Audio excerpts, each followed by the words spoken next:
Olá, boa noite. Está no ar o Show Business, o mais tradicional talk show de negócios da TV brasileira. E no programa de hoje vamos receber Paulo Dursi, fundador e CEO da CrossFox Elétrica. Eu converso também com Marcelo Godoy, presidente da Volvo no Brasil. Eu sou Bruno Meyer e seja muito bem-vindo ao Show Business de hoje, que começa em instantes.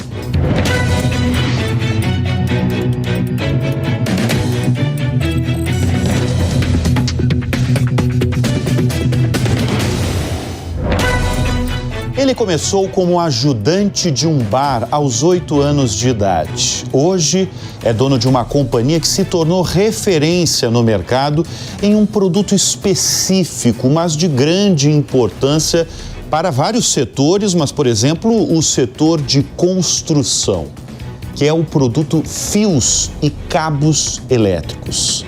Nós vamos receber neste bloco do Show Business Paulo Dursi, fundador e CEO da CrossFox Elétrica. Paulo, obrigado pela presença aqui no nosso Eu que estúdio. agradeço estar aqui com vocês aqui, um ambiente maravilhoso, pessoas maravilhosas. Fico feliz demais com o seu convite. Paulo, é o seguinte, quando uma pessoa comum, né, nós compramos um apartamento, alugamos uma casa, a gente não faz ideia da importância, e você, em outras oportunidades, você já me explicou, da importância que é cabos e fios elétricos, né? Desde a tomada do quarto de um filho, a tomada na cozinha. Eu queria que você explicasse à nossa audiência por que isso é tão importante e também como é que qual que é o tamanho desse mercado? Olha, é um mercado que nós estamos combatendo muito aí com umas frentes, junto com a Polícia Civil, com o Sindicel, com várias pessoas que nós estamos tentando combater. Então, às vezes você está comprando um apartamento, na verdade você está comprando um micro-ondas.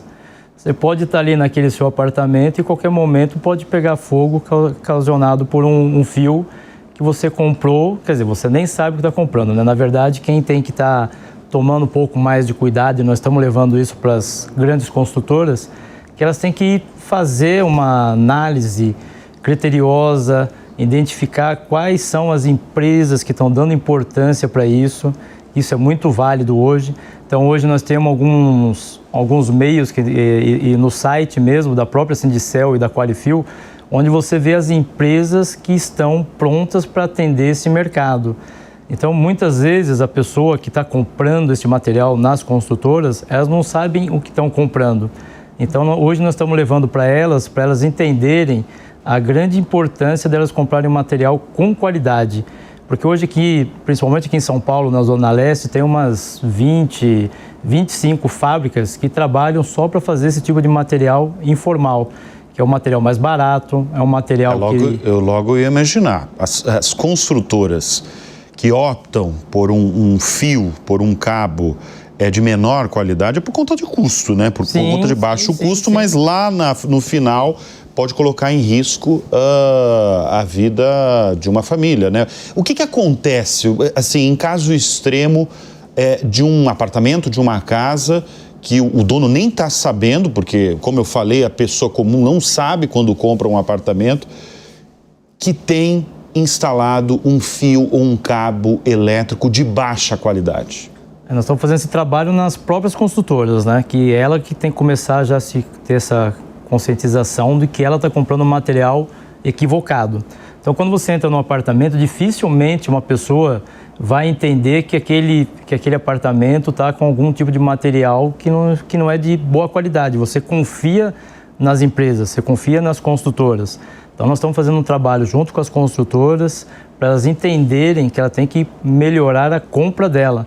Ela não pode mais só querer preço a qualquer custo, porque ela está colocando em risco várias pessoas. Então, já teve vários incêndios aqui em São Paulo, no Brasil, de ser um material que não está qualificado. Então, isso, você está colocando a tua vida em risco. E em alguns casos também, você pode ficar sem energia elétrica, porque você começa a ligar vários aparelhos na sua casa e às vezes cai a tua energia.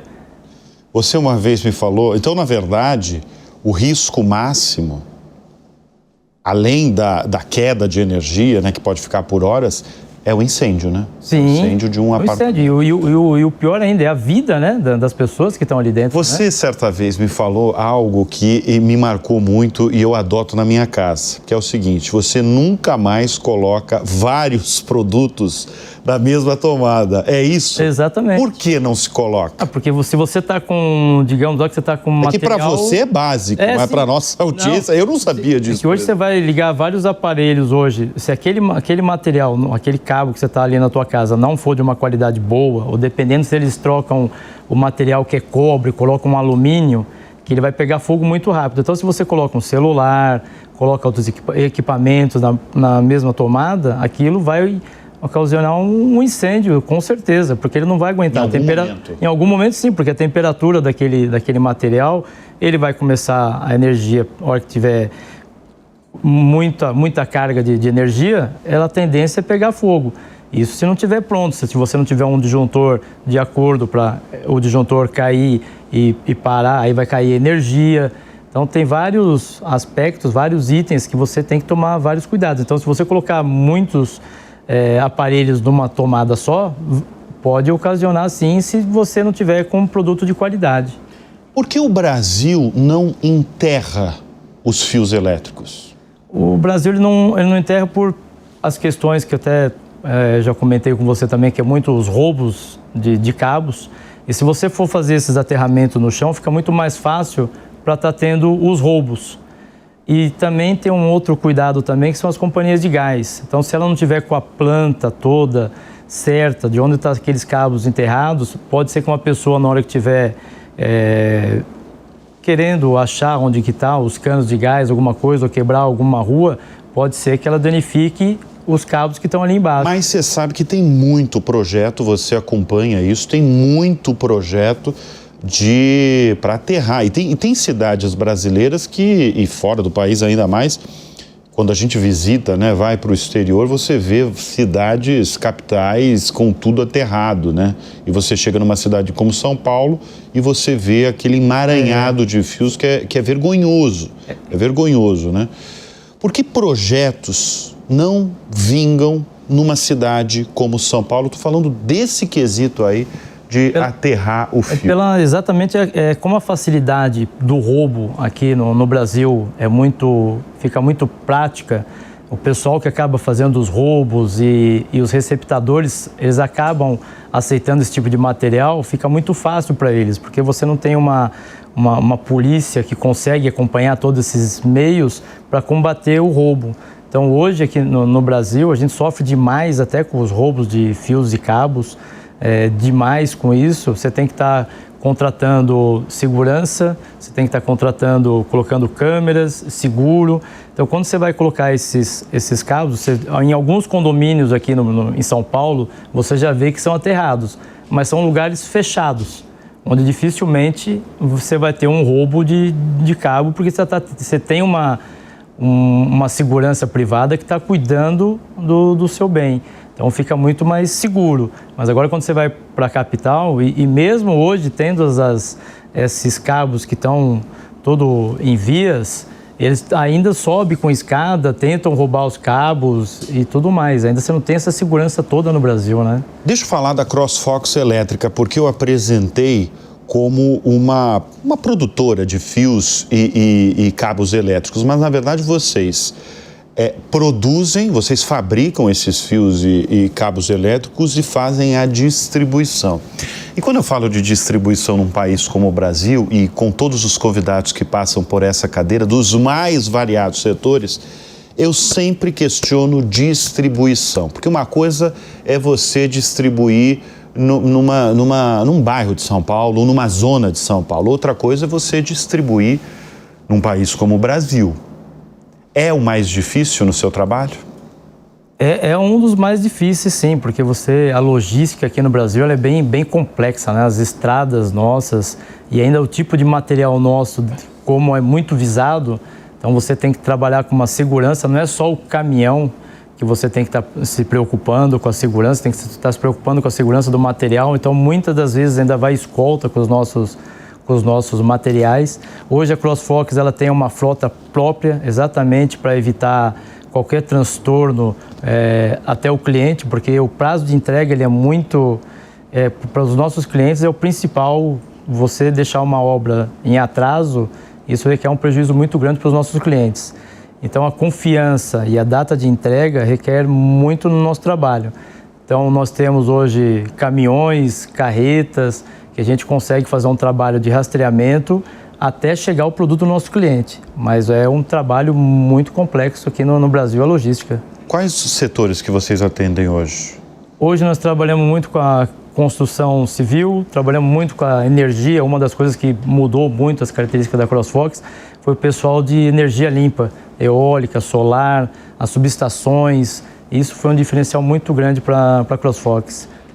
Agora, como é que anda o setor de construção civil num país com as taxas de juros do jeito que está, elevadíssimas? Aqui no Brasil eu falo que o Brasil ele aprendeu a caminhar muito no paralelo, né? Apesar da política tá toda essa confusão toda, mas a parte do Brasil, a comercial, as indústrias, o comércio vai embora. O Brasil está crescendo demais. Então eu até falo, o pessoal fala, pô, mas como está o setor imobiliário tudo? Você sai de um bairro, vai para o outro, você vê um prédio subindo.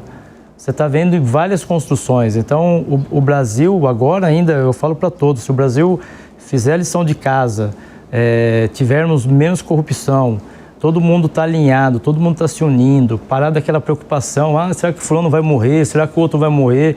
A gente não pode mais ficar isso. A gente está com uma baita oportunidade hoje de mercado. Se todos se unirem e trabalhar, o Brasil vai crescer demais em todos os setores. Mas, por exemplo, você fala da construção, né, que é um setor que cresce. Tem um substrato desse setor, por exemplo, setor de luxo que está crescendo, ou todos os estratos, os nichos do setor de construção estão crescendo? No Brasil, eu vejo assim numa proporção muito grande, até o próprio Nordeste está crescendo muito com a parte de energia eólica, energia limpa. Então você vê o Rio Grande do Norte, Pernambuco, esses estados até estão se desenvolvendo muito. Então está tendo um crescimento muito grande no Brasil. A CrossFox mesmo, nos 2 meses agora que se passaram, foi em recorde de vendas nossas. A gente até se surpreendeu, porque todo mundo começa a falar, o Brasil está no momento, o mundo está no momento complexo, mas o Brasil ele está indo de vento em polpa. Apesar da política que acontece, que tudo que acontece no Brasil, mas tem muito mercado para todos. Todos os setores, alguns setores pode ser que está sentindo um pouco mais, mas aqui no Brasil você consegue estar saindo de um mercado que não está muito bom, mas tem outros que você consegue atender. Então hoje a CrossFox ela consegue, com essa parte de materiais elétricos, a solução em materiais elétricos, a gente consegue ver aonde está tendo mais desenvolvimento. E nós fomos muito para energia limpa. Deixa eu voltar à apresentação. Quando eu te apresentei à nossa audiência, eu falei, a primeira frase que eu falei foi da sua experiência de vida, mais do que experiência profissional, experiência de vida, porque você começou como um ajudante de bar em São Paulo, no bairro da Lapa. Sim. É isso, aos 8 anos de idade. Como é que um ajudante de bar, aos 8 anos de idade, conseguiu construir uma empresa, e não só construir uma empresa, mas consolidar essa empresa como referência no mercado, num mercado, como você bem falou, de soluções de materiais elétricos? Eu falo assim que no bar, quando eu trabalhei no bar ou na padaria, os conceitos básicos da vida você já aprende desde novo. Então, alguns conceitos que eu aprendi no bar, uma das aulas que meu tio, e que foi meu anjo nessa época, ele me ensinava, era o básico. Ele falava, primeira coisa para você crescer bem, seja honesto sempre. No atendimento ao cliente, sempre o cliente tem razão. Dá um atendimento bom, com aquele sorriso, mesmo que você esteja num dia triste, que aconteça o que for para você, mas o cliente não tem culpa. Você tem que atender ele sempre bem, sempre com sorriso. Você tem que fazer que ele volte novamente aqui para te ver, para consumir. Então, alguns desses conceitos que eu aprendi no bar com esse meu anjo, depois fui para a padaria, e sempre aquele carinho de você atender as pessoas, conhecer, Então, às vezes, a pessoa está ali, passa ali só para te dar um oi. Você atende ela bem, pergunta se ela não quer uma água, se não quer um refrigerante. Esse é o trabalho de base que eu aprendi já no bar. E isso você vai levando por toda a sua vida. Então, mesmo hoje na empresa, quando eu chego com todos os funcionários que nós temos, eu faço questão de cumprimentá-los, todos os meus funcionários, conversar com todos. O nosso cliente tem que ser atendido muito bem. Eu até costumo dizer lá para o pessoal de vendas, o nosso patrão é o nosso cliente. Nós temos que atender ele sempre muito bem. Essa é a diferença que você vai cada vez mais construindo e levando a confiança para os teus clientes. Quando ele confia em você, e até nesse mercado nosso, onde tem vários materiais que não têm qualidade e tudo mais, quando você leva para o outro lado, que você entende, está mostrando para ele a sua confiabilidade, mostrando para ele, ó, acredite em nós, acredite na CrossFox, que nós estamos fazendo o melhor para a tua empresa, você não vai ter problema futuro, você não vai parar a sua obra por falta de energia, porque comprou um produto equivocado de má qualidade. Então, às vezes, você parar uma fábrica por 6, 12 horas, quanto que é um prejuízo por ele ter comprado um material por baixo custo, sendo que se ele comprou um material com qualidade, ele não vai ter queda de energia, não vai ter incêndio, não vai pôr em risco a vida de ninguém. Então, essa é a diferença. E eu aprendi lá no bar. Você aprendeu lá no bar, né? Você fazia tudo, você não era vendedor, você atendia as mesas? Sim, atendia. Lá no bar eu adorava atender as pessoas, adorava, trabalhava sempre com muita alegria. Mas olha só, você tem 48 anos. Então a gente está falando dos últimos 40 anos de uma trajetória que, se a gente começar a conversar aqui, a gente vai ficar o programa inteiro conversando dessa trajetória, que é uma trajetória inspiracional. Tem muita gente que nos acompanha, nos assiste semanalmente, para se inspirar com os convidados aqui do Show Business. O Paulo Durso, sem dúvida, é um dos nomes inspiracional, aspiracional de pessoas que precisam ver uma trajetória como essa, porque, por exemplo, a sua origem é uma origem, como é que você define? Classe média baixa? Baixa. Classe média baixa. Eu saí de uma comunidade. Eu morava num quarto de cozinha, eu, minha mãe, meu padrasto e meus 2 irmãos. A gente morava num quarto de cozinha, numa comunidade. Eu saí da comunidade. Você foi ajudante de bar aos 8 anos de idade. O que foi determinante até você decidir, imagino que você trabalhou numa empresa antes, mas até você decidir abrir uma empresa e a empreender? Quando eu saí do bar, eu fui trabalhar numa empresa que vendia os cabos de cobre nu. Esse cabo de cobre nu... Foi aí que você... Esse cabo de cobre nu era já para aterramento, você usa para os para-raios. Só que já esses cabos de cobre nu, quando eu comecei a conhecer, para você conseguir vendê-lo, você tinha que fazer o preço que a pessoa queria, o comprador. Então, ele falava, ó, o teu concorrente está fazendo num preço X. E a gente não conseguia entender por que aquele preço era tão baixo. E aí que eu comecei a entender que para você conseguir fazer a venda, você tinha que fazer um material inferior. E eu fiquei muitos anos nesse tipo desse mercado. E eu falava para mim mesmo, eu falava para o meu ex-chefe, como que a gente consegue viver no mercado no Brasil que tem que se vender péssima qualidade e a pessoa do outro lado acredita que está comprando algo bom e a gente engana as pessoas. Eu falei, não faz parte isso do meu perfil, eu não consigo viver mais com isso. E aí foi quando eu tinha o sonho de montar a CrossFox, que eu falava, o Brasil tem que ter qualidade. Nós estamos num país, não é porque nós estamos num país que é do jeitinho fácil, que tudo acontece, que a gente não tem que levar um trabalho sério. Eu falei, então eu vou levar esse trabalho sério, montei a CrossFox, comecei a contratar as pessoas que tinham as mesmas características do que eu, para você conseguir fazer um trabalho sério. Então eu fui buscar a ISO 9000, fui buscar um CSCC, quis trabalhar com uma Petrobras. Porque nem isso tinha no mercado? Não, o mercado tinha umas outras empresas que tinham, mas não eram na parte de cabos, de cobre nu, não tinha preocupação com qualidade. Então a CrossFox foi uma das pioneiras em mudar esse mercado e levar para o mercado e dizer, vocês estão comprando errado. Então muitos clientes meus, eu chegava no estoque deles e mostrar para eles que eles estavam com o produto equivocado. muitos se surpreendiam. E aí eu comecei a fazer esse trabalho para mudar, para eles comprar qualidade. E isso foi um sucesso muito grande, porque quando eles começaram a ver que o material que eu estava oferecendo para eles, de qualidade, num preço justo, eles começaram a entender que eles podiam estar melhorando a própria compra deles. Então, a CrossFox hoje, ela tem a solução em materiais elétricos. Então, hoje, muitos clientes, eles passam as cotações para nós e com uma lista grande. Então, eles não acabam mais perdendo tempo com 20 fabricantes. Eles conseguem colocar tudo na CrossFox, eu consigo atendê-los de uma forma integral e eu consigo levar aonde eles estiverem no Brasil. Então, é algo muito, muito rápido, prático, com confiança na entrega, um preço justo no material, um trabalho bem diferenciado do mercado que eu saí. Então, o crescimento da CrossFox no Brasil foi a busca de qualidade. Agora, do bar, deixa eu voltar à sua história, porque a sua história realmente precisa ser ressaltada. Eu gosto de ressaltar histórias, porque são histórias muito brasileiras. Sim. Né? Do bar até a CrossFox, o que você determina, elenca como fundamental aí para você empreender de fato?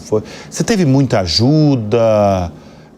Você teve pessoas ali que te ajudaram até chegar, ou não? Não. Foi uma coisa autodidata, foi uma coisa que você colocou um sonho na cabeça, um propósito na cabeça, você foi atrás e conseguiu? Não, igual o livro do seu Tuta aí, ninguém faz sucesso sozinho, né? Então fica até essa dica, né? Eu tive muitas pessoas e tenho muitas pessoas comigo que me ajudam demais, que trabalham comigo, que pensam iguais, então tudo também é muita energia. A tua energia atrai as pessoas de boa fé, as pessoas que querem crescer, as pessoas que têm aquele sonho de crescer, de querer o melhor para a tua vida, mas não só para a tua, mas para todos que estão à sua volta. Então eu sempre quis assim, na minha vida, eu sempre quis o melhor para mim e para todos que estão comigo. Não adianta eu estar feliz e a pessoa que está trabalhando comigo está triste. Então eu sempre quis, isso já era um sonho meu, eu sempre gostei muito de ajudar as pessoas, igual eu costumo dizer que eu tive meu anjo e hoje eu gosto de ser o anjo em muitas vidas. Então eu gosto de fazer os sonhos, de ver as pessoas felizes, de estar conquistando muitas coisas. O anjo quem foi? Foi meu tio. Foi o seu Lourenço tio? Domingos, o dono do bar. O dono do bar? O dono do bar foi meu anjo. Ele deu aqueles ensinamentos todos para você. Os ensinamentos básicos que eu levo até hoje e eu não entendo como que as pessoas ainda falam, a pessoa tem que ser honesta, né? Virou uma qualidade. Não, isso tem que ser caráter da pessoa, é o básico, é o princípio. Então, você vê tantas coisas erradas que acontecem no Brasil, as pessoas podem fazer da forma honesta que ela vai estar se ajudando, não precisa ganhar tanto e passando a perna e deixando as pessoas más e ela estando bem. Eu acho que a felicidade se completa quando todos à sua volta estão felizes. Então isso é um crescimento da CrossFox, que todos eles lutam cada vez mais exatamente para não só a empresa crescer, mas para trazer mais pessoas, mais funcionários para a Cross, para ter a mesma vontade, a mesma sinergia, aquela vontade, vamos ajudar. Então chega muitos jovens ali, principalmente, e todos se abraçam ali, até que ele entender que aquele jovem também faz parte. Se ele está afim, ele vai crescer. Se ele não tiver afim, a gente só vai sentir muita tristeza de estar indo embora. Ô Paulo, nessa conversa eu e a nossa audiência certamente está se questionando que livro é esse que o Bruno está na mão, mas esse livro foi escrito pelo Paulo Henrique Durce, que se chama Tudo Pode Dar Certo. Se for elencar, você falou várias coisas, vários mandamentos, vários ensinamentos do seu tio, e você enfatizou muito na honestidade. Mas se fosse elencar um ponto, e a gente tem uma audiência jovem, inclusive, o que é mais determinante para dar certo na vida?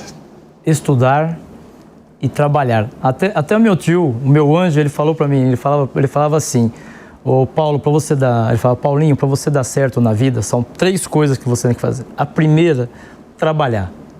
A segunda, estudar. E a terceira, trabalhar. Porque você trabalhando e estudando, com os seus estudos, você consegue levar isso para o seu trabalho, onde você vai conseguir crescer.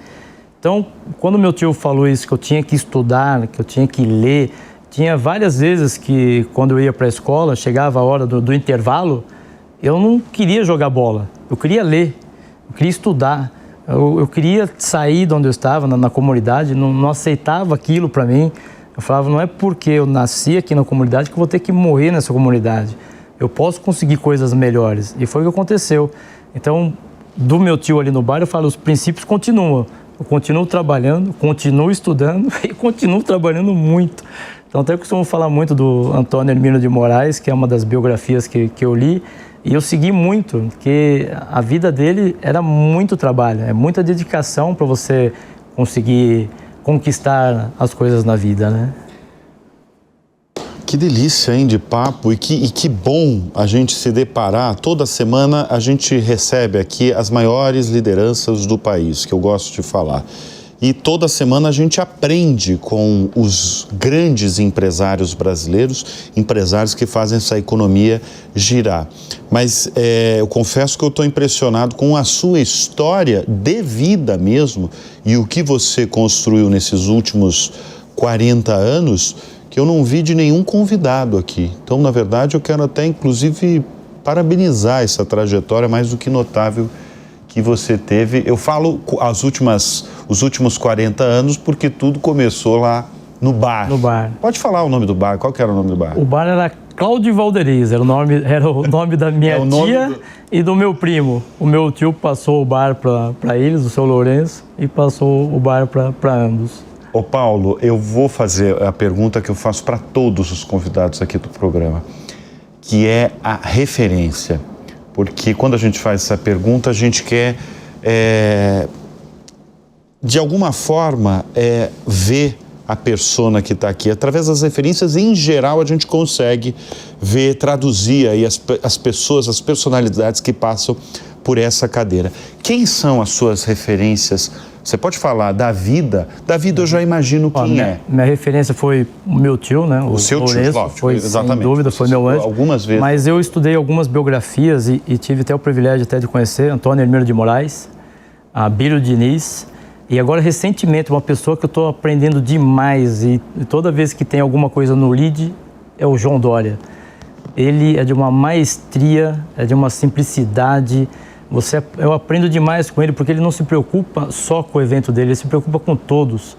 Então, uma pessoa assim de um carisma, um caráter, uma pessoa que ela gosta de fazer as pessoas estarem felizes. Então, tudo que eu aprendi no bar, aprendi com todos, eu vejo muita coisa no João Dória. Ele faz dos eventos dele algo assim. Eu participei do Rio de Janeiro ano passado, já não vejo a hora de ter o outro no Rio de Janeiro, porque são os eventos únicos. E o João não é um evento ou outro, todos têm que estar numa perfeição muito grande. Então, a pessoa com já o tempo que ele tem aí de estrada e tudo mais, e ele continua com aquela força dele, aquele sorriso, a boa vontade. Então, eu queria deixar meus parabéns, João. Muito obrigado pelo trabalho que você faz no LEAD, sou seu fã demais. Muito bem, nós conversamos neste bloco do Show Business com Paulo Dursi, fundador e CEO da CrossFox Elétrica. Obrigado, viu? Eu que agradeço. Adorei esse papo. Ficaria mais tempo aqui. Eu também queria ficar mais tempo. Muito obrigado. Obrigado mais uma vez, viu? Obrigado. E o Show Business faz uma breve pausa e volta em instantes.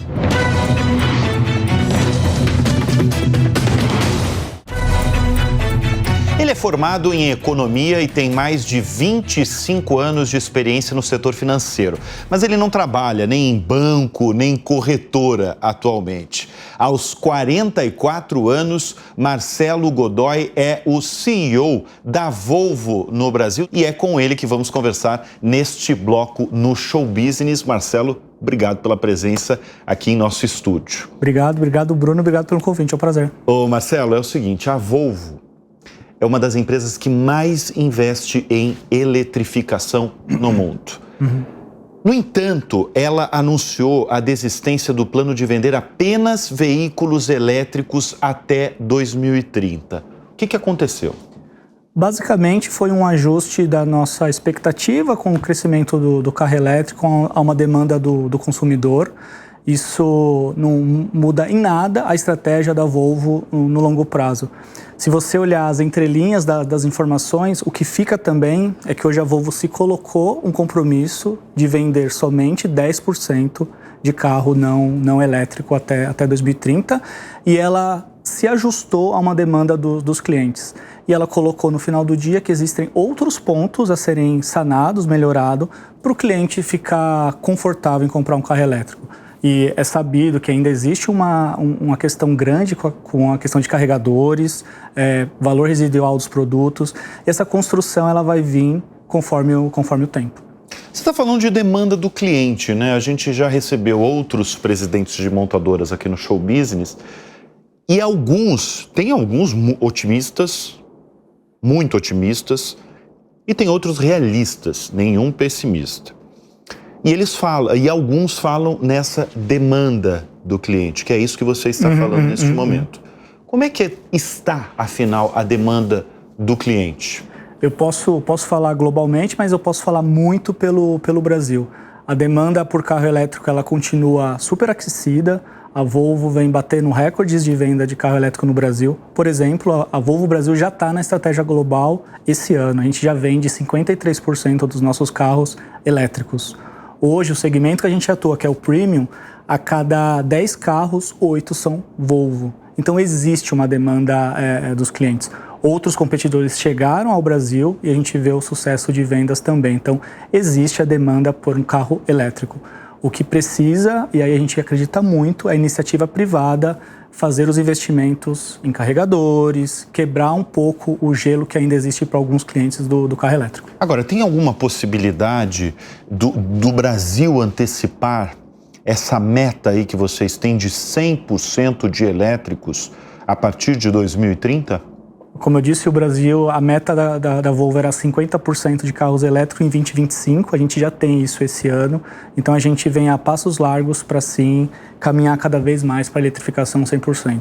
O híbrido plug-in é um carro incrível, que ele tem um papel muito importante na transferência do combustão para o carro elétrico. Ele funciona como uma ponte do cliente ficar acostumado aos carros elétricos. O que é o híbrido plug-in, para o nosso espectador entender o que ele é? Isso. O híbrido plug-in é o que ele roda a combustão e a eletricidade. Ele é carregado na tomada, mas ele também pode andar com gasolina. E isso também tem uma demanda grande por ele? Tem uma demanda porque a gente brinca que o carro híbrido ele é o carro a gasolina com algo a mais, sim, que é a dirigibilidade de um carro elétrico, o conforto do carro elétrico, etc. Então, ele tem um papel importantíssimo nessa construção do carro elétrico.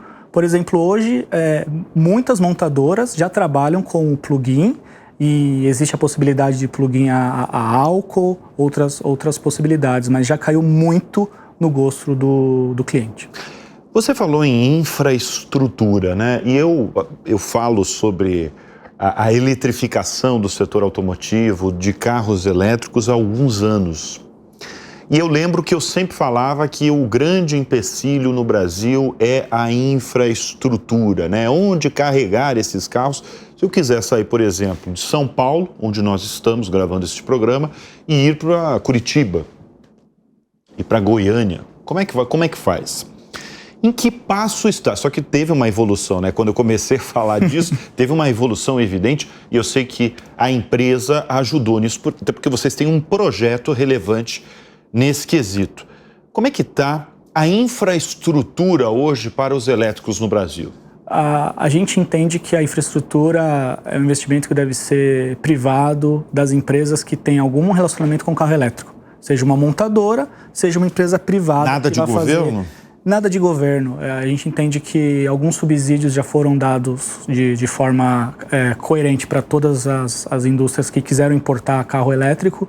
A gente entende que o Brasil ainda precisa de outros investimentos em outras áreas e a iniciativa privada tem por obrigação fazer esses investimentos. Eu falo isso porque no caso da Volvo, a gente já colocou mais de 1.000 carregadores em shopping centers, supermercados. E nos últimos 2 anos a gente já vem com a ambição de colocar 100 carregadores de carga rápida nas estradas. Desses 100, hoje já tem implementado 60 carregadores. 60, tá. E a mensagem mais legal é que, fora a Volvo Suécia, o Brasil é o único país no mundo que recebeu uma aprovação da matriz para fazer esse tipo de investimento. É mesmo? Sim, foi uma aprovação que demorou tempo, mas quando eles entenderam a nossa ambição de volume, o que a gente já vendia de carro elétrico e a perspectiva de carro elétrico no país, a gente se colocou de acordo que era um investimento necessário. Eu até ia fazer essa pergunta para você sobre como os suecos olham para a operação brasileira. Quer dizer, com essa sua resposta anterior, olham com bons olhos. Olham, assim, o sueco, ele tem um estilo de trabalhar que eu me encantei por isso, talvez até um parênteses, por isso que eu decidi assumir essa posição, porque eu me senti muito confortável Então o sueco, a partir do momento que ele respeita você, ele entende o racional, ele te dá uma liberdade muito grande de fazer isso. E aí os fatos corroboram com o que eu estou falando. Os últimos 2 presidentes foram brasileiros. Hoje, toda a diretoria da Volvo Cars Brasil é formada por brasileiros. Então isso mostra o compromisso e a confiança que eles têm no Brasil. E mais do que isso, o Brasil já se tornou, desde o ano passado, a matriz de mais de 60 países dentro do mundo.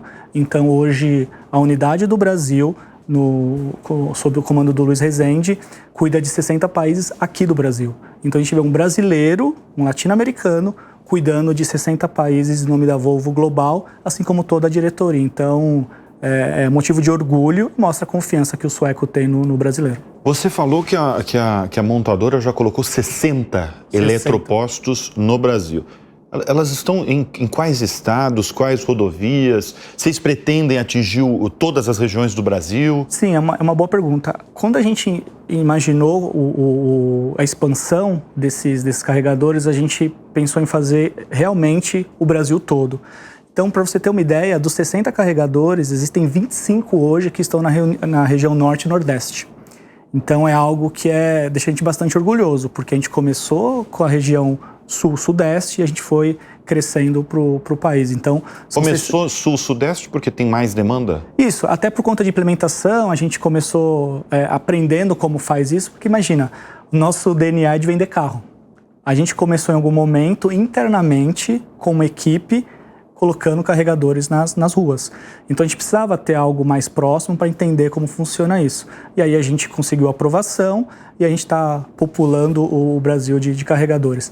60 carregadores, se você olhar globalmente, pode não parecer muito, mas no Brasil, a Volvo é a empresa que mais coloca carregadores de carro elétrico. Que mais coloca. Nossa ambição de 100, a gente ainda continua com isso, mas a gente está se deparando com alguns problemas, que são a questão de achar um ponto onde cabe uma infraestrutura de um carregador desse. Então a gente está... É muito difícil? É muito difícil porque você precisa ter uma infraestrutura mínima de energia. Primeiro que tem muita estrada que deve ter nada de infraestrutura, né? Imagino que você tem que ter uma boa estrada para começar, né? Antes disso... Antes de qualquer coisa, uma boa estrada, né? A gente pode entrar um pouco na questão de infraestrutura do país, mas a gente fala disso depois.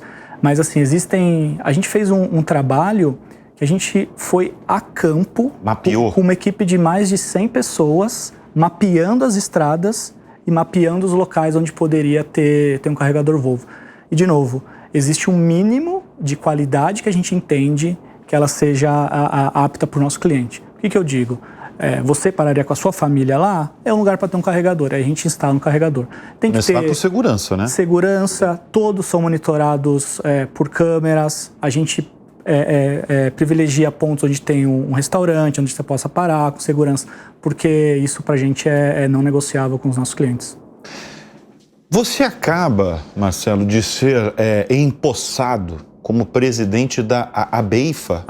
ABEIFA, né? O que é a ABEIFA? É a Associação Brasileira de Empresas Importadoras e Fabricantes de Veículos Automotores.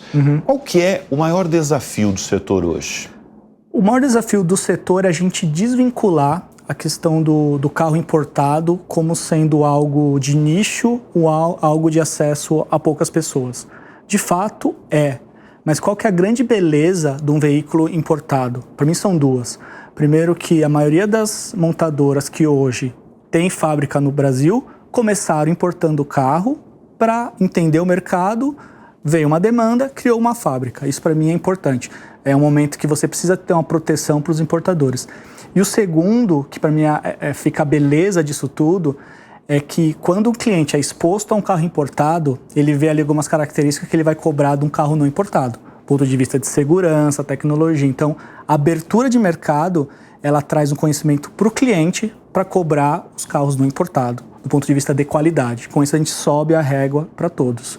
Então, eu tenho o privilégio de andar num Volvo. Eu queria que mais pessoas tivessem a segurança que existe no Volvo em outros carros. Aí seria uma grande vitória da BIFA e todos os outros membros da BIFA. Né? Ô Marcelo, você está no setor automotivo, mas ao mesmo tempo você trabalha numa empresa que cobre outro setor, que é o setor de luxo. Porque os carros de vocês, evidentemente, são conhecidos como carros luxuosos. O que é luxo para você? Luxo para mim é você poder botar em primeiro lugar a sua tranquilidade, a sua conveniência e a tranquilidade de estar num veículo. Para aproveitar o que é importante na vida, são a sua família, seus amigos e etc. Esse é o melhor tipo de luxo que você pode ter. Você ter tempo para ficar com seus filhos, para mim, é o maior luxo. Eu já ouvi eu recebi aqui no Show Business também um presidente que não é do setor automotivo, mas é a empresa que talvez respire luxo no Brasil. E ele falou isso que você falou. Para mim, luxo é ter tempo. É porque é algo que você não compra. Então, é isso. Então, quando a gente privilegia um carro, a gente pensa em pessoas. Então, você ter ali uma segurança dentro do carro, você ter uma mobilidade melhor, no final do dia é para pessoas. Agora, falando de luxo, né, especialmente falando com relação a carros, vocês falam imediatamente com o desejo de uma fatia da população. É evidente isso, né? O que deseja hoje essa fatia da população que procura esses carros de luxo? Eu falo pelo meu público dos veículos Volvo, mas de forma geral, eu acho que o cliente ele procura uma tranquilidade quando ele adquire um carro. O carro ele tem que se inserir na vida das pessoas. E a forma que isso se insere depende de cada cliente. Algum busca mais tecnologia, outro busca mais segurança, outro mais esportividade.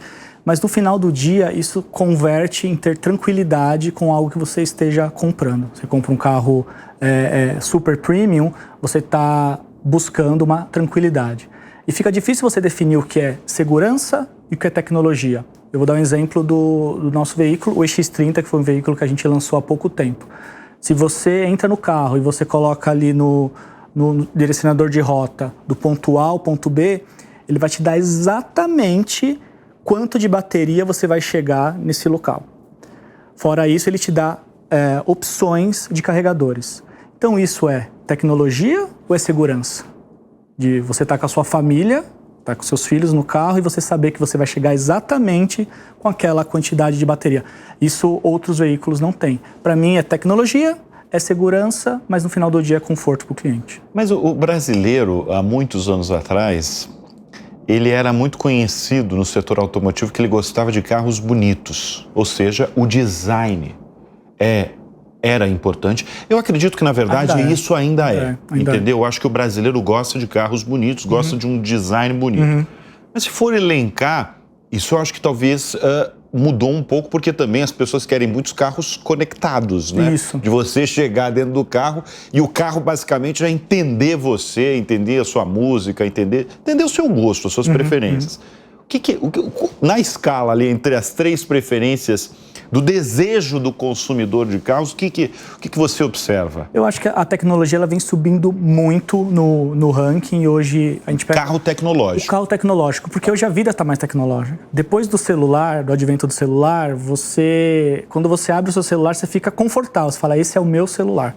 E o carro segue esse mesmo papel. Então, os carros mais conectados e tecnologia hoje está à frente disso.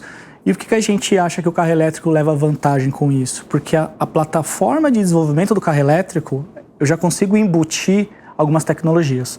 Então, hoje, o carro elétrico e a tecnologia estão muito juntos, conectados, literalmente. Então, é algo que vem crescer do ponto de vista de sustentabilidade do carro elétrico, a direção do carro elétrico, que é impressionante, e a tecnologia. Ô Marcelo, o mundo é dos elétricos? Ou o mundo é dos elétricos e híbridos? Ou o mundo é dos elétricos, híbridos e um pouquinho de combustão? O mundo é o que o cliente quiser que seja. A gente, como empresa, como executivo, a gente tem que se adaptar às necessidades e à demanda dos clientes.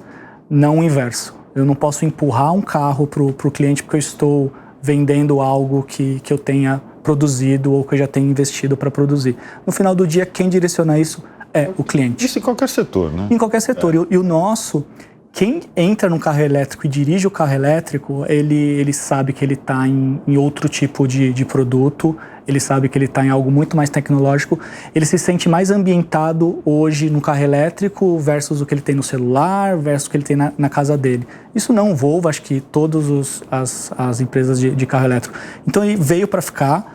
Eu acho que o carro elétrico tem um papel muito importante na descarbonização.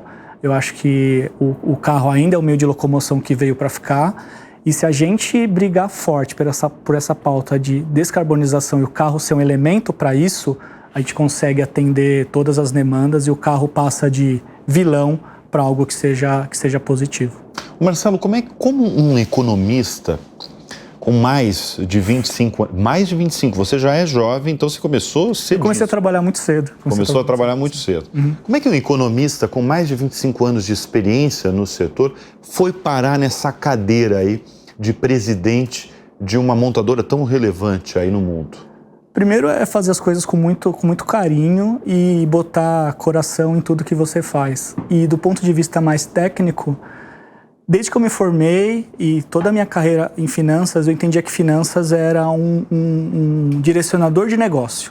Você tá ali com os números na mão, com o poder na mão e dizer não para várias coisas é simples.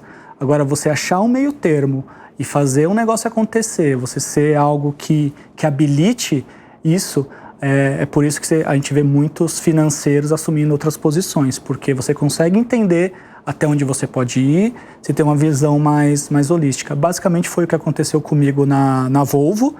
Eu estou super feliz, mas lembrando que dos últimos movimentos, Volvo Brasil, inclusive Volvo Global, um financeiro assumiu uma posição de presidente, ela já aconteceu algumas vezes. Então, já aconteceu. Já aconteceu, uma característica forte da Volvo. A Volvo ela tem um programa muito forte de sucessão, a Volvo Brasil, então isso é super respeitado. Então, eu já venho há algum tempo fechando alguns pontos que eu teria de melhoria na minha carreira. Treinado. Sendo treinado. Então, na verdade, não foi uma surpresa você ter recebido esse convite. Não foi. Você estava sendo treinado nos últimos anos. Sim, de alguma forma sim. E foi um momento que eu achei importante para a minha carreira e para ajudar. Qual que é o treinamento? O que é fundamental para sentar nessa cadeira de CEO? É você estar sempre muito direcionado ao negócio. Inclusive, semana passada eu estava num evento da empresa e aí teve uma rodada. Cada um perguntou, a pessoa perguntou o que cada um fazia. Chegou na minha vez e eu falei, puta, o que eu faço agora, né? Eu falei, basicamente eu estou aqui para gerenciar a expectativa das pessoas e da matriz. Eu estou aqui para fazer esse meio campo e gerir pessoas para chegar no objetivo final. Então, basicamente é isso. Então, a minha experiência foi em finanças, mas nos últimos 8 meses tem sido muito, muito bacana, muito desafiador.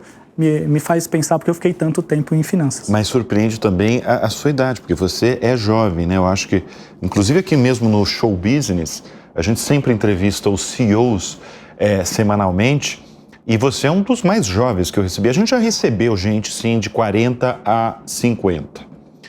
Mas você é um dos mais jovens. O que você acha que foi determinante para a sua ascensão? Eu acho que é o foco e determinação. Eu sei que essas duas palavras, elas são muitas vezes jogadas ao vento, vamos dizer assim. Mas se levar a sério? Mas se levar a sério, e eu falo isso muito para os mais jovens do que eu, saiba esperar o seu momento.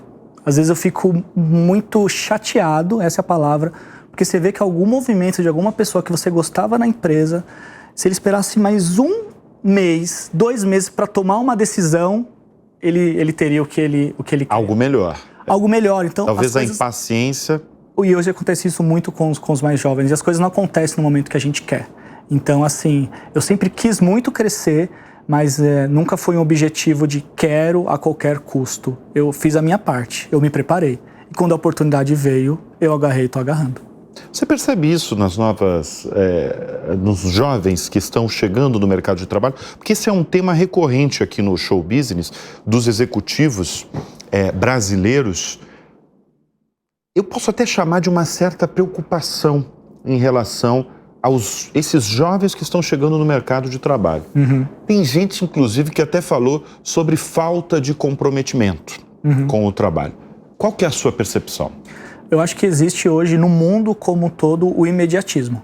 Isso está afetando os mais jovens em qualquer ponto. Então, você esperar por algo, você construir algo, está ficando uma coisa um pouco do passado. Então, o meu conselho, e de novo, tem duas pessoas que eu quero aconselhar e quero que me ouçam de verdade. São os meus filhos, Alice e Gabriel. Alice e Gabriel, são crianças ou adolescentes? Alice tem 4 anos e o Gabriel tem 11. São minha paixão junto com a minha esposa.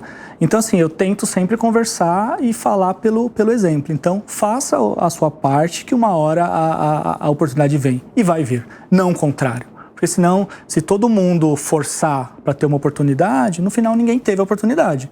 Então, assim, tenha paciência e faça o seu melhor. E no final vem. Já aconteceu casos de eu ter certeza que aquela vaga era minha antes de entrar na Volvo, por exemplo, e por algum motivo não aconteceu. Hoje, eu olho e falo, graças a Deus que não aconteceu comigo. Então, esse pouco de... Receber um não, né? Porque você recebeu um não. Você achava que ia entrar em determinada empresa e, de repente, vem um não. Não. Ou, às vezes, nem vem a resposta. Não vem a resposta. Uma vez eu fiz uma entrevista numa Headhunter e aí eu coloquei minha pretensão de salário e aí ela foi me entrevistar, ela falou assim, mas esse salário que você quer, você precisa falar inglês fluente. Aí eu não tinha inglês fluente, fiquei com uma vergonha incrível, eu busquei o inglês e busquei o salário. Hoje esse salário, graças a Deus, ficou bem no passado. Então, assim, é buscar ir atrás. Acho que isso é meu recado para os jovens. Mas também os jovens hoje têm muita coisa de qualidade, eles têm coisas que nos agregam. Hoje na Volvo a gente está tentando implementar algumas decisões levando em consideração a opinião dos mais jovens. Porque eles agregam alguma coisa. Às vezes a gente está buscando uma pesquisa de um cliente jovem fora, tem um cliente jovem dentro da empresa. Então, assim, eles têm bastante coisa a contribuir também. Acho que é uma troca que isso acontece desde tempos atrás. Qual que é o tamanho da Volvo no Brasil? Em funcionários? Isso. A gente é um time bem enxuto, a gente tem 60 funcionários dedicados ao Brasil. O que essa operação brasileira da Volvo pode ensinar ao mundo? Ela vem ensinando bastante coisa. Acho que a primeira coisa é que quando você faz algo com coração, de verdade, ele acontece. Então hoje eu tenho certeza que 100% das pessoas que trabalham na Volvo, eles acreditam no carro elétrico, eles acreditam nos nossos planos. Isso vem acontecendo. A Volvo hoje ela é referência, a Volvo Brasil ela é referência dentro da Volvo Global por algumas conquistas que a gente teve. A gente se diferenciou por conta de volume. O volume nosso hoje é um volume considerável na matriz, mas não foi por aí. Foi pelo jeito diferente que a gente faz as coisas. Projetos sociais, o Luiz Rezende, que é a pessoa que era o presidente do Brasil, hoje é presidente da região global, é uma pessoa que faz isso e faz de verdade. Então aí a gente acaba quase sendo contagiado com isso e é de verdade. Então a gente consegue ser uma marca premium que tem uma raiz, uma verdade por trás. Isso todos os nossos parceiros entendem, eles entendem a diferença que a gente tem versus outras montadoras ou outra indústria. Então, a gente já passou por momentos difíceis aqui no Brasil, 2015, 2016, a gente passou por resultados muito apertados e mesmo assim a gente construiu. Dando referência a 8 anos atrás, nosso volume era 3 mil carros, 2 mil carros. Ano passado a gente bateu 8 mil carros. Tá. E a previsão desse ano é de um crescimento sustentável.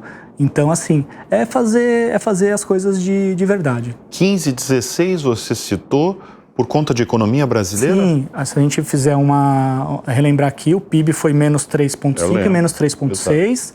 E evidentemente impactou totalmente. Todos.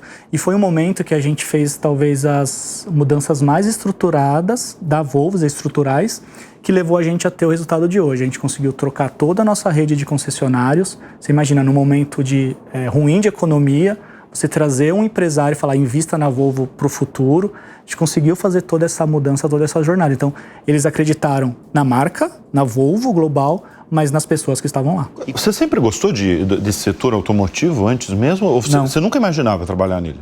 E eu sou do ABC, eu sou de São Bernardo, então ali as maiores montadoras estavam lá. Nunca foi um objetivo, eu sempre busquei o estágio, busquei trabalhar na área de finanças, mas montadora nunca foi algo que eu busquei.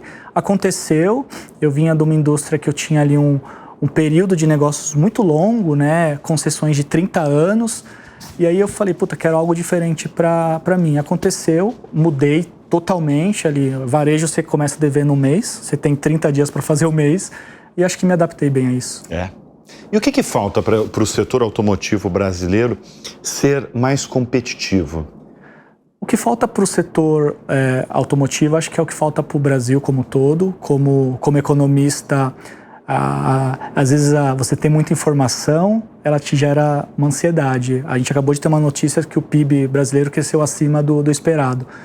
Aí, como curioso, como entusiasta do assunto, você vai depurar um pouco isso. Infelizmente, não é um crescimento tão sustentável para o futuro. Então, hoje, a gente tem um PIB potencial, que é o chamado PIB máximo, que a gente pode crescer sem inflação, ao redor de 2%. Então, como que a gente cria um mercado para crescer sustentável? A gente precisa melhorar o custo do Brasil, a gente carece muito de infraestrutura. Hoje, um frete de um carro pelo Brasil custa quase tanto um frete da China para cá. A gente precisa melhorar essas ineficiências. Educação, eu acho que educação deveria ser algo maior do que qualquer governo. Deveria ter uma espinha dorsal onde educação você não mexe, para daqui 10, 15 anos você conseguir diminuir o custo que é operar no Brasil. Hoje existem gargalos para o crescimento, esse PIB de 2% que eu mencionei é por conta de educação, infraestrutura. O Brasil tem uma costa incrível. O nosso modal não pode ser simplesmente caminhões. A gente poderia fazer. Hoje, os portos de entrada, eles poderiam ser muito mais modernos. Eu acho que se a gente conseguir manter um equilíbrio bom no Brasil, a gente vai naturalmente trazer investimentos do mundo. E isso pro Brasil pode ser incrível. Se a China ou Estados Unidos pegar uma fração do investimento deles no mundo e trouxer isso para o Brasil, a gente melhora esse PIB potencial e a gente ganha aí 3, 4, 5 anos de bons PIBs, que no final do dia gera emprego, gera renda e o crescimento sustentável. Marcelo, quais as lições que você passa para os seus 2 filhos? Que você precisa fazer as coisas com determinação e foco e de verdade. Eu brinco com... A mais nova, ela não me dá muito São 4 anos, né? A Alice tem 4 e o Gabriel 11. Alice tem 4 anos. Isso. O Gabriel... Eu imagino que a Alice não está escutando direito, né? Escuta, evidentemente, mas... Com ela, não sei o que ela está interpretando. Com ela eu sou lições. professor, eu sou aluno, e quando eu confundo se eu sou professor ou aluno, ela me dá uma boa chamada, mas assim, eu acho que o que deixa de história pro Gabriel é isso, é você fazer as coisas no seu tempo, fazer bem feito, porque para mim, me encanta você ver qualquer atividade, a pessoa fazendo bem feita. Pode ser qualquer atividade. Esses dias eu vou dar um exemplo aqui, eu fui pintar meu apartamento, e aí eu falei pro pintor que já tinha trabalhado com ele, se eu precisava forrar o chão. Ele ficou ofendido. Ele falou assim, para cada pingo no chão eu te pago R$200. Aí eu fiquei ansioso para ver ele pintando, mas não caiu um pingo no chão. Que trabalho perfeito. Se eu olhar a pessoa fazer isso, é gratificante. Então, para os meus filhos, não importa o que eles façam, faça bem feito. O Gabriel adora esporte, pratica todos os esportes, e acho que essa é a lição. Faça bem feito, tenha paciência. O resto, a gente não controla. Quem é a sua referência no mundo dos negócios e na vida? Com certeza, minha mãe é uma guerreira, e não tem como não falar da minha esposa, que a gente brinca que ela é o pulso forte de casa, e é a que mantém em pé o que é mais importante para mim, que é a minha família. E meus filhos, eu acordo de manhã por eles. Muito bem, muito bem, muito bem, muito bonito. Marcelo Godoy, CEO da Volvo, prazer muito grande esse papo aí sobre o setor automotivo. Um jovem de 44 anos numa cadeira aí estratégica. Parabéns pela trajetória. Obrigado pela oportunidade, foi um prazer. E olha, o Show Business vai ficando por aqui. Eu tenho um convite para você antes de encerrar. Se você quiser ter mais conteúdos exclusivos aqui da Jovem Pan, por exemplo, com vídeos dos nossos comentaristas, faça a sua assinatura. Entre lá, www.jovempan.com.br e assine. Obrigado sempre pela sua audiência, pela sua confiança. A gente volta na semana que vem. Até lá. Tchau.